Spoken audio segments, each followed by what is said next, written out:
আজকে একটু বাবা মাকে নিয়ে কথা বলি। তুমি জানো তোমার বাবা কাল রাত 3টায় কেন জেগেছিল? আমরা যখন ঘুমাই বাবা তখনও আমাদের চিন্তা করে। বাবার ছেঁড়া জুতো, মায়ের পুরনো শাড়ি, কিন্তু আমাদের জন্য সব বেস্ট। মা বাবা ভগবান হয় না, কিন্তু ভগবানও মা বাবা ছাড়া অসম্পূর্ণ। মা যখন বকে তখন আমরা ভাবি আমাদের একটুও ভালোবাসে না, কিন্তু মায়ের বকাই আসল ব্লেসিং। যার মা বকে না তার কপাল পোড়া। ব্যাটম্যান সুপারম্যান বাদ দাও, আসল হিরো হচ্ছে বাবা। বাবা কখনো কাঁদে না, কষ্ট বলে না, অফিসের চাপ, লোনের টেনশন সব হাসি মুখ দিয়ে ঢাকে। বাবা হওয়া সহজ, কিন্তু বাবা হয়ে ওঠা খুব কঠিন।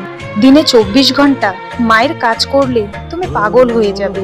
সকাল 6টায় ওঠা, ঘর মোছা, রান্না করা, বাচ্চা সামলানো, অফিস, বাজার, তুমি একবার করে দেখো কতটা কঠিন। আমরা একদিন পারি না, তারা সারা জীবন করে। বাবা যেই হাত ধরে হাঁটতে শিখিয়েছিল আজ সেই হাত কাঁপে। ছোটবেলায় বাবা মা আমাদের সব ছিল, আজ তাদের আমরা সময় দিই না। বাড়ির তুলনা দেই, না হয় বৃদ্ধাশ্রম পাঠিয়ে দিই। তাই বলছি, সময় থাকতে সময় দাও, কারণ পরে বলে আর কিছু থাকে না।